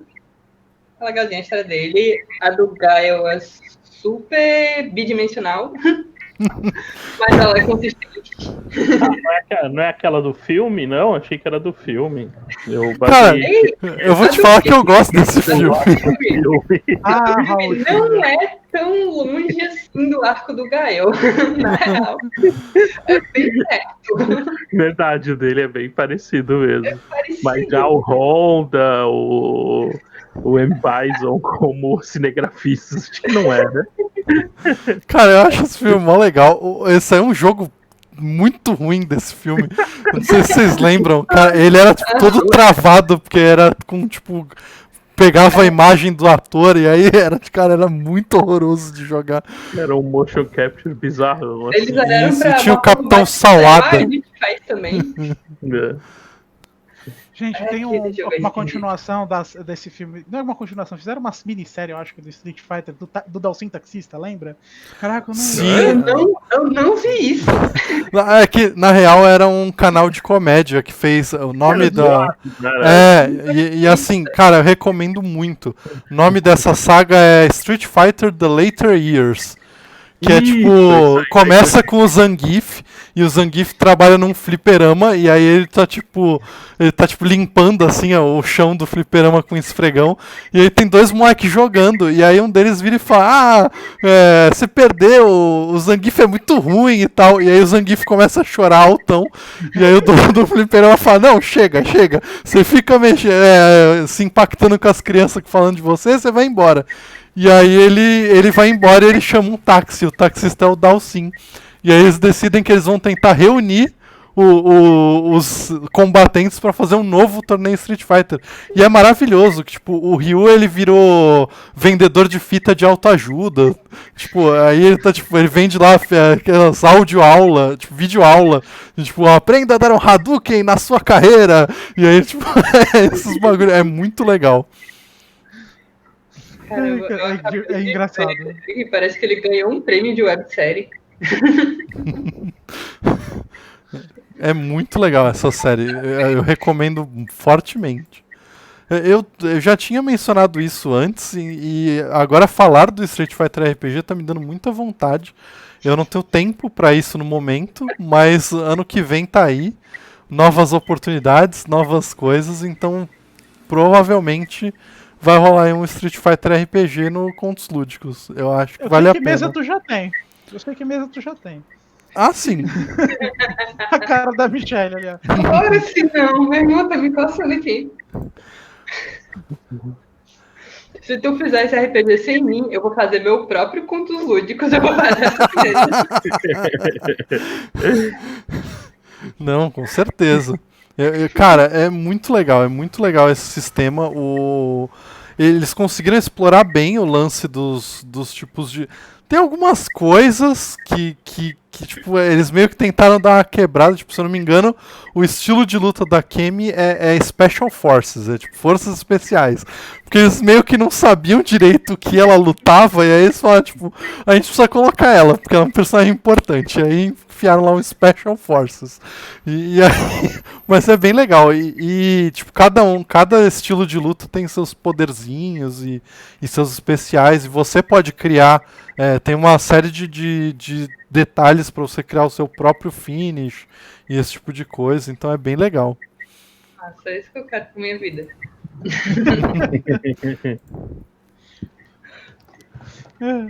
O pior. A câmera do espiar É inglês. do MI6. Ela vira do MI6, né? Antes ela era. Ela é uma doll do. O que é que diz? Oficialmente, o estilo de luta é ela. Shadaloo Fighting Techniques. O que quer que isso signifique. Tem esse tipo de coisa, né? Que acaba atrapalhando o criador de RPG na hora que ele fala, mas que estilo de luta a Kemi luta? Shadaloo. Mas isso é do lore, isso não é um estilo de luta. O estilo de luta dela é voadora rasteira. Mas e tem tipo, a galera que continuou criando, né, pra esse sistema, eles adaptaram vários jogos e eles estão, tipo, eles têm referências pra todos os personagens que eles usam e tal. Eles criaram até pros mais novos, tipo, Rashid, que eu não sei, eu acho que ele é do 5. Ele é do 5. Então, a Laura, todos os personagens que surgiram mais recentemente, eles já têm o estilo de luta deles feito pela galera que é fã do bagulho. Que massa. Caraca, o Dungeon Master Guild falou um bagulho que, caraca, o mais engraçado do Street Fighter é quando você dava nome pros golpes. Porque nunca que tu ia falar Hakus Tempo Kyaku. Tu ia falar Ataque das Corujas, Attack Tech Dugan, tinha várias pronúncias. Tiger Robocop. Tiger Robocop. Alex Fu. Tiger Robocop. O Tiger Robocop eu gosto muito. Inclusive eu tá na comunidade do Orkut Tiger Robocop. Isso tá me lembrando muito Fliperama. Fliperama, por sinal, foi aonde eu conheci o Yellow. Na época, o Fliperama a gente jogava Pump, que foi uma fase da minha vida, uma fase grande, inclusive, da minha vida, onde eu conheci basicamente todas as pessoas que estão no meu convívio. Foi quando eu dançava nas maquininhas. Era muito louco o negócio. Caraca, por curiosidade, no database oficial, o estilo de luta do Rashid é parkour. Caraca, que irado! Vou pular uma cadeira aqui. Meu Deus. Tá bom, a gente aceita. Parkour. Agora eu tô curiosa pra poder olhar, porque tipo, em sistemas de RPG, a maioria das vezes, tipo, o combate eu ataco. No máximo é tipo um ataque diferente que ele tem alguns bônus ou efeitos diferentes. Mas tipo, o que você faz na sua vez? Eu ataco. Eu defendo, sei lá. Então, tipo, você fazer um sistema de RPG que se propõe a dar variedade no estilo de luta, eu tenho curiosidade sobre isso. Quero dar uma olhada. Ele é bem legal mesmo. Eu tô muito impressionado, tô até parando aqui um pouco, porque eu tô muito impressionado que o Dungeon Master Gear também já foi da Pump. Olha aí. Bem, saudades, olha lá. Freestyle, dual step, ele sabe até os termos, impressionante. Eu participei de campeonato, eu era na real meio que ruim, mas era uma das coisas que eu melhor fazia no fliperama. Era isso e jogar House of the Dead. House of the Dead, inclusive, eu joguei muito tempo e eu basicamente pegava todo dia que eu ia lá, eu comprava uma ficha e terminava o House of the Dead que tinha lá. Porque eu tinha jogado demais, então eu sabia até onde os bichinhos iam aparecer. Mas eu dancei muito Pump e eu participei de uns campeonatinhos em São Paulo, tal, eu fazia parte de grupo e tal. Caraca, tu jogava naquele fliperama da Praça Independência ali, Opa, a Tops? A Tops, vivi muito na Tops. A galera jogava House of the Dead, tipo, tinha os caras muito viciados, então agora eu tô vendo, provavelmente você era um deles, que ficava com a pistolinha, né, que você ia atirando, E aí, pra não precisar baixar e recarregar, os caras tipo, colocavam o dedo na frente do sensor, assim. Exatamente, pra facilitar. Você tampava. Pra que isso, meu? Joga o bagulho aqui, lá, carrega. Ficavam assim, né? A gente jogava muito agressivamente. É. Tinha a galera dos jogos de luta, que era bem assustadora também. Tinha tipo uma galera. Era legal que assim, era um ambiente muito barra pesada aqui de Santos. Era bem tipo tenso ali. Mas era um dos lugares que eu mais via respeito. Zero no meio, né? Sim, era. E você podia fumar na época. Na época eu fumava. Nos últimos dias de Tops eu fumava já e você podia fumar lá dentro, não pegava nada. Mas a galera era, tipo, extremamente respeitosa. Eu chegava e aí, tipo, eu colocava uma ficha, a gente separava por fichas, né? Então a galera tava jogando, eu colocava a ficha em cima do fliperão e falava, ó, essa aqui é a minha. E aí eu ia até o McDonald's, comia, quando eu voltava a ficha tava lá. E tipo, a galera falava, é tua vez, tal. E era muito legal, apesar de ser um ambiente bem pesado, era uma galera bem respeitosa. Dedo no sensor, era hack avançado. Não, era uma estratégia de jogo. Você ia perder maior tempo, você tirava a arma da tela, dava um tiro, voltava, nisso o zumbi já tinha chegado em você. Porque é assim, né? Aí vocês se perguntam... Se ele tinha perdido 0,6 segundos. Não, aí vocês se perguntam de onde nasceu o Combo Álvaro. Como ele começou, de onde saiu. Então. O cara hackeando o joguinho, coisa feia. Não é hack, é speedrun, é diferente. Hoje isso tem nome, né? Exatamente. Mas tinha os chefes que soltavam os bichinhos na tela. E essa galera meio que já sabia onde era. Então antes de spawnar, eles já estavam assim... atirando, claro. Atira. Meu, sem graça, tá ligado? Não, isso não era sem graça, isso era que a gente jogava muito. Jogo de luta só. King of Fighters, Street Fighter, Marvel vs Capcom. Agora no Marvel vs Capcom, a última vez que eu joguei na casa de um certo amigo aí, quase tacaram o controle em mim. Desde então eu parei. Caraca. Alguém mereceu ter o controle tacado. Se não merecesse, não teria o controle tacado. O negócio dessa história de fliperama é porque eu cresci no interior. No interior não tinha fliperama. Ninguém tinha dinheiro pra comprar as máquinas de fliperama. O que você tinha era essas locadoras com Super Nintendo e tal. Mas de vez em quando eu vinha pra Fortaleza. E nos shoppings, alguns tinham umas máquinas. E eu nunca vou esquecer o choque que foi da Michelle pequenininha, que tinha jogado Street Fighter Alpha algumas vezes no PlayStation 1, e ficava legal. E aí eu via o desenho de X-Men e achava aquilo tão legal. E aí eu cheguei no shopping e de repente tá aqui uma máquina grandona com a tela, com os botões. Vem o Ryu e o Ciclopes e eles dão a mão. E eu fiquei... Essa abertura era uma das mais legais que tinha, cara. Era muito legal. Eu esqueci desse momento. Eu devia ter uns 6 anos de idade, sabe? Mas esse choque que me pegou nos meus 6 anos de idade, eu nunca esqueci. Eu tava aqui, é o Ciclope e o Ryu, eles dão as mãos e aparece X-Men versus Street Fighter e eu fico... O quê? O que tá acontecendo aqui? Era muito bom. Aqui em Santos a gente ainda tem uma. Não é mais a mesma coisa, mas a gente ainda tem um fliperama, um daqueles que tem vários jogos. E tem esse também. Tem o primeiro Marvel vs Capcom lá. E eu sinto muita falta. Eu acho que, cara, o fliperama era muito legal. Era uma sensação diferente de jogar. Eu já joguei com controle de fliperama e tal, é legal, mas não é a mesma coisa de você ir num lugar com seus amiguinhos e jogar num fliperama. Aqui em Santos tem o Supercentro do Boqueirão, pra quem for de Santos e região. Lá ainda tem fliperamas e você ainda pode jogar os jogos de luta e jogos clássicos, tipo Metal Slug e outros jogos do gênero. Aqui no você centro... conseguir achar a saída, né?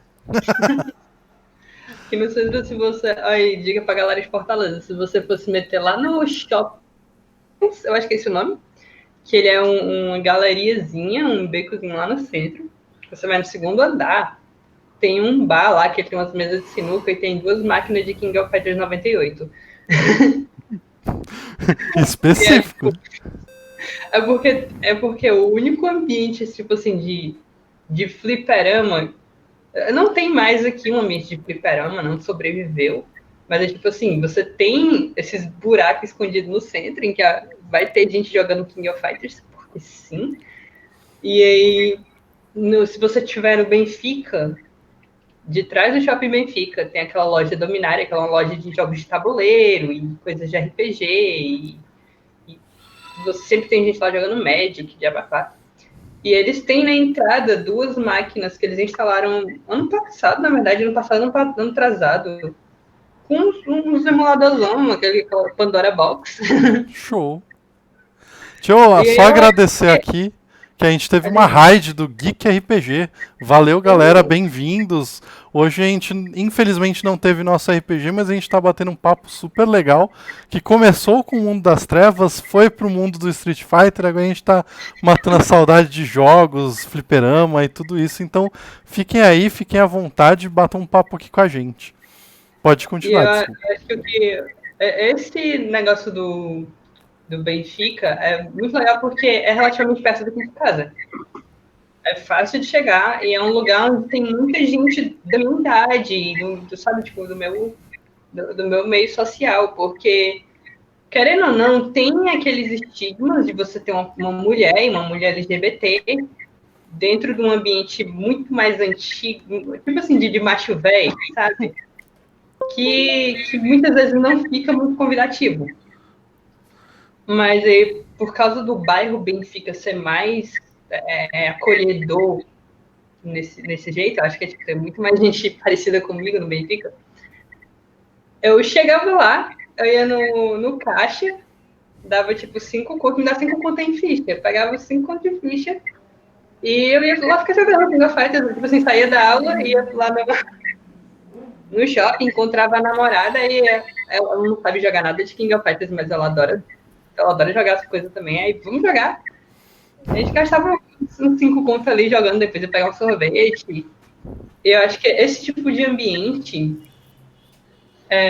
que eu acho que cara, é isso que devia, né, ser o atrativo do fliperama para a maioria das pessoas, de você ter aquele ambiente comum, cotidiano, que você vai chegar, você vai gastar uma graninha curta, você não vai pagar uma fortuna, você vai jogar uns jogos, vai conhecer uma galera ali na hora, vai se divertir, depois vai se embora, vai comer em algum lugar perto. Mas é isso mesmo. A gente passou boa parte da nossa infância / adolescência nessa vibe de juntar os amigos, ir pro fliperama, passar a tarde inteira, depois ir em algum lugar comer alguma coisa, todo mundo rachava uma pizza ou ia pra alguma hamburgueria baratinha comer. Só respondeu o Dino Arte, tava falando de vampiro e aí viu que aqui era lobisomem. A gente tem uma mesa, Dino, que é quinzenal aqui, elas passam na cidade de São Paulo. E você tá vendo 3 dos jogadores e eu que narro. Então ela tá bem legal, ela já tem um pouquinho. Se vocês quiserem dar uma olhada no YouTube nas sessões anteriores, daqui a 15 dias a gente volta pro jogo, né? Pro padrão normal. E aí a gente volta a jogar, tá bem divertida ela. E caótico. E se você não viu, desculpa, eu desliguei aqui, mas tu falou do YouTube? Sim, acabei de mandar aqui no chat o nosso canal para vocês poderem acompanhar todas as sessões anteriores, que essa mesa tá bem divertida. Eu tô tentando puxar uma vibe do lobisomem que a galera não pega muito. Eu não tô mantendo aquela brutalidade extrema o tempo inteiro e eu tô tentando puxar mais o lance espiritual e o contato com outras criaturas do mundo das trevas. Eles já tiveram um contato bem desagradável com alguns changelings. Eu ia falar tentando, né? Mas a gente tripa, colarzinho, coleira. Resolvemos bem. Resolveram. Bem eu não diria, mas resolveram sim. Teve o Papai Noel também, que até agora a gente não sabe quem é. É verdade, tem o Papai Noel. Papai Noel. Tem o Papai Noel, o grande Bill, que surgiu, ajudou eles, ninguém sabe o que é, ninguém sabe qual é a dele. O pessoal do chat votou, né? Tentou decidir. Eles estão aí entre achar que é um Gural ou um orador dos sonhos, um mago. Então o que será que é Bill? Será que vocês descobrirão antes do ano virar, o que é o Bill, o que o Bill faz da vida. Vai ser especial de Natal, vai ser o episódio do Bill aí. O episódio do Bill. Porque ele Eu revela quero seu- ver a gente achar o Bill de novo. Ele vai revelar. A gente não acha, o Papai Noel vai até a sua casa toda noite de Natal. Vamos escrever as cartinhas, vamos escrever as Pode cartinhas. esperar. Escreve a cartinha pro Bill que uma hora ele vem, né? Algum de vocês já assistiu os filmes de Natal da Vanessa Hudgens? Eu não assisti. Porque é importante avisar isso, porque ela acabou de lançar o terceiro, só que eu ainda vou ver o terceiro, porque agora que estamos entrando em dezembro, eu só vejo no Natal. Mas ela tem os dois primeiros, eles são tipo dois filmes bem clichêzões de Natal, bem comédia romântica, bababá. Só que eles são legais, eles são divertidos. E aí o primeiro, ele é tipo Princesa Plebeia, o segundo é o Príncipe do Natal, que fala de viagem no tempo e não sei o que lá. Assim, os dois filmes têm uma figura idosa que aparece misteriosamente e sabe de coisas que não tem como a pessoa saber. E eu e minha irmã, a gente começou uma teoria de quem é essa pessoa. E a gente está dividido entre Papai Noel e Deus. Talvez ambos. E o melhor é que o segundo filme termina com um cliffhanger. Um filme completamente descompromissado de uma comédia de Natal, com um príncipe que viaja do passado para o presente, aquele negócio de eu vivia nos tempos medievais e agora eu tenho que entender o que é a tecnologia. E o filme termina com um cliffhanger envolvendo a pessoa idosa e eu fico... Vanessa, o que você tá fazendo? Porque eu não entendo esse terceiro filme. Eu, tipo, calma lá. Muito bom. Ai, gente. Espero descobrir se a pessoa idosa é Papai Noel ou Deus. Não, mas é fácil, é o Morgan Freeman. Não, Não é Papai Noel. Não, Papai Noel. Você já tinha a resposta.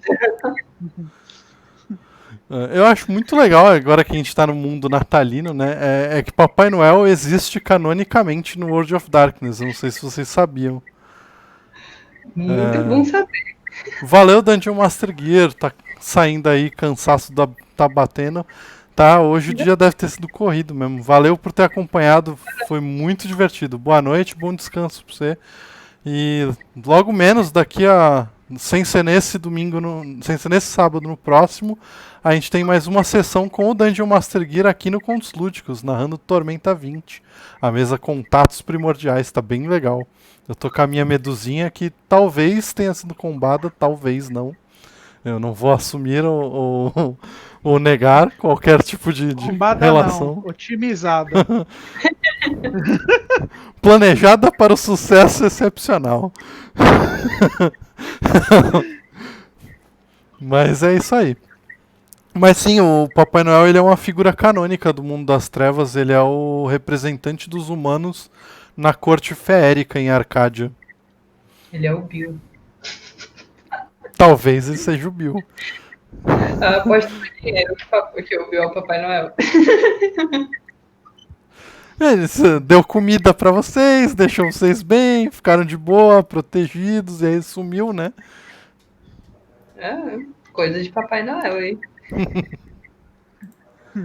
Não, desculpa, gente, é que eu tô com um bagulho na cabeça aqui, eu tava começando a rir sozinho. Que ainda é o Objection! Polka será? Cara, tem muitos sistemas maneiros. Ai, caraca. O mundo tem muito sistema maneiro. A galera, elas perdem muito ficando só no padrão. Tem um sistema de 1974, do ano que saiu o primeiro Dungeons and Dragons, que foi o primeiro sistema a incluir uma lista de perícias. E ele foi tipo o precursor disso. O nome do sistema é Bunnies and Burrows. E você basicamente joga com coelhos e numa fazenda, e vocês são coelhos razoavelmente mais inteligentes. Vocês são inteligentes a ponto de conseguirem se comunicar. De resto, vocês são coelhos comuns e tem que viver a vida de um coelho. E sim, tem uma grande diferença que eles fazem Bunny Fu, que é um tipo de Kung Fu para coelhos. Mas tirando isso, eles são coelhos completamente comuns.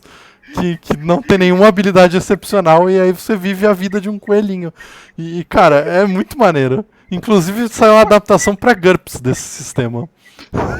Gente, falando em coelho, no World of Darkness não tem um metamorfo coelho. Não Não tem. Não tem. tem. Não tem ainda. Não tem ainda mesmo. Eu já pensei em fazer NPC deles, tudo. Teoricamente, Eu usei né? esse NPC. Não tem por que não ter. O coelhinho. Por quê? Porque sim. Mas por que ele tá ali? A pergunta é, por que não ele? Por que ele não estaria ali? O melhor é, tipo, os estágios do metamorfo. Então, tipo assim, eu tenho uma pessoa coelho grandona e eu tenho um coelho. Qual é a metade intermediária? É uma pessoa grande, com rabinho de coelho e as orelhinhas, é isso. Basicamente, uma coelhinha da Playboy. Cara. Aí o Eric Coelho, porque tinha um jogo de luta chamado. Qual que era? Não era Beast, não, pera. Era. Caraca, qual é o nome do jogo de luta dos Metamorfos, Álvaro? Blood Roar. Blood Roar. Blood Roar, Alice. Alice que é o coelho. Lá tinha um monte de Wary pessoas. Uhum. Blood Roar tá bom. É muito bom. A Diane tá chegando agora. A Diane, hoje não rolou a mesa de lobisomem por uma falta de alguns dos membros da matilha, mas a gente bateu um papo sobre várias coisas, mundo das trevas e mesas e Street Fighter RPG e todo o resto. Eu queria perguntar pra vocês, tudo bem, já são 10h21, então a gente pode encerrar hoje. Que aí eu aproveito para terminar de arrumar algumas coisinhas. Mas a gente vai ter mais bate-papos por aí, logo mais. Não em dias de mesa, hoje foi uma exceção, né? Então a gente volta com as mesas normalmente nos próximos dias. Mas vou separar alguns momentos para a gente conversar. Um deles é o próximo domingo. Esse agora que eu vou ficar com o Wagner, do Dungeon Masterclass, e a gente vai falar um pouquinho sobre o Tasha, o novo livro do D&D, falando sobre as mudanças de regras, as regras opcionais e todas essas coisas. Vou agradecer aqui o Mano que deu um tier pra gente, deu 100 bits. Valeu, Mano, brigadão por apoiar o canal. Então, vou falar um pouquinho sobre os nossos parceiros e depois vou passar para vocês fazerem as despedidas. Primeiramente vamos falar do Representarte. É uma empresa que faz placas decorativas e alguns bordados e tricôs com temática de Magic e RPG. Eles fizeram essa plaquinha super maneira aqui do Contos Lúdicos e você pode usar o cupom Contos Lúdicos para ganhar 10% de desconto. Ó a plaquinha. Maravilhoso. É muito legal o trabalho deles, vale muito a pena. Além disso, a gente tem parceria com a loja Taverna Geek, é uma loja aqui de Santos, que está entregando no Brasil inteiro com o código Taverna, no site tavernageek.com.br. E lá você pode usar o código CONTOSLúdicos10 para ganhar 10% de desconto. Lembrando que ele é cumulativo com o desconto para pagamento por depósito ou transferência. Então dá para você ganhar um desconto bem legal para comprar board games, RPGs, quadrinhos, mangás e tudo mais que eles têm para oferecer. A gente tem também uma parceria com a editora Chá, a editora Contamos Histórias Alternativas. Eles têm muitos livros bem maneiros. Eles estão agora com financiamento coletivo de Lilith a Joana, que é uma série de contos com protagonistas femininas e contos escritos por mulheres. E vocês podem comprar qualquer livro da loja com 20% de desconto usando o código CONTOS, só CONTOS. Então confere lá, apoia lá. A gente tem aqui, vocês têm duas formas de apoiar a gente. Vocês podem fazer doações para o canal. A gente agradece e consegue desenvolver melhor nosso trabalho com isso, e você pode deixar sua inscrição ou seu Prime com a gente, para a gente conseguir criar mais conteúdo e poder desenvolver melhor aqui o canal para vocês. Dito isso, vamos passar a bola para a Michelle para você poder se despedir e deixar seus contatos para o pessoal. Peraí que a Banshee sabe que sou eu que vou falar e ela quer aparecer. Obviamente, ela também vai passar os contatos dela. Vai te dar seu oi. Então, galerinha, eu sou a Michelle. Eu tô em todo canto como Michelody, com um zerozinho no lugar do O. Eu sou ilustradora freelance, eu faço principalmente arte de personagens de RPG, mas literalmente qualquer arte de personagem você pode entrar em contato comigo pelo Twitter, eu tenho o DM aberto, eu tenho os meus preços no fixado. E é isso aí, eu estou lá, estou fazendo artes, eu apareço aqui a cada 15 dias nas quartas-feiras pela mesa de lobisomem. Eu apareço aqui de vez em quando com um projetinho ou outro diferente. Eu estava aqui faz uns dias atrás jogando Car Lesbians com mais uma galera, foi muito divertido, tem no YouTube, se vocês quiserem dar uma conferida. E eu vou estar no Caquitas Podcast, no canal do Twitch das Caquitas, no dia 14, então, tipo, daqui a 2 segundas-feiras.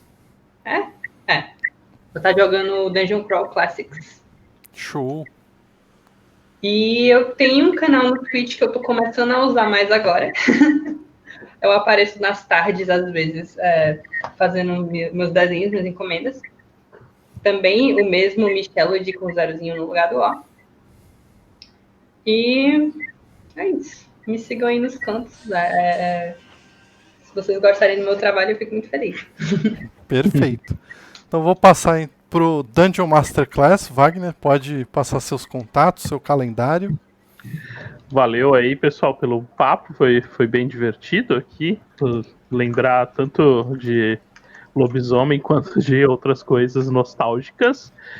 Eu tenho um canal também aqui na Twitch, o Dungeon Masterclass. Lá a gente joga bastante RPG, Dungeons & Dragons, chamado de Cthulhu, Alien e sei lá, várias coisas. Cada vez eu falo uma combinação diferente. Amanhã, a partir das 8h30, tem campanha por lá. É a campanha mais recente de Dungeons & Dragons, a campanha oficial, Rime of the Frost Maiden.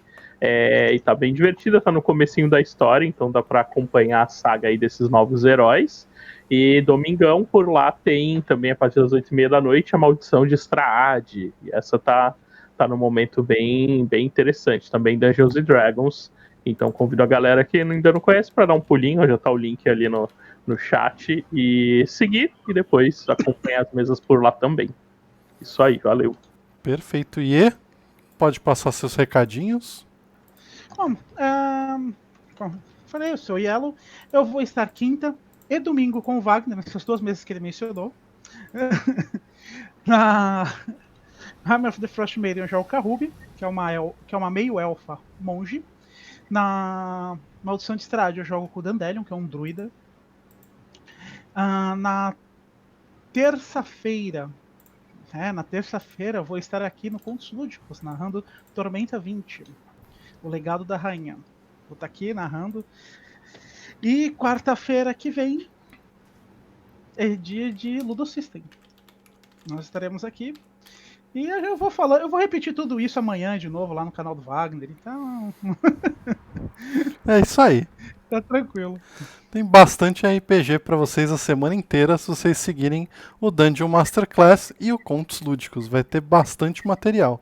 Eu vou mandar vocês agora então pro Mandy Candy, que está jogando agora.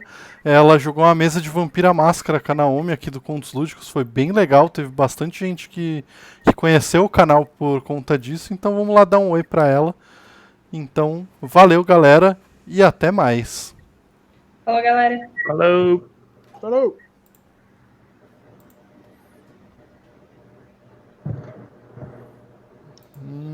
Peraí, ainda não foi. Manda pro TA, estão com 11 pessoas. Tu viu? Pro tear? Então vamos pro tear.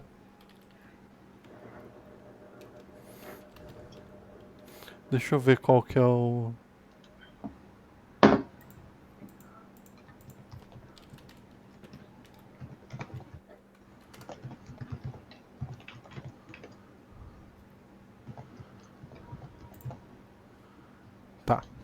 Não. Beleza.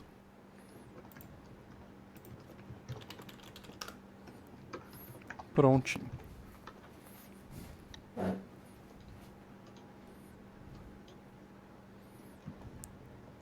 Tchau, galera. Falou. Tchau. Boa noite, povo. Fomos.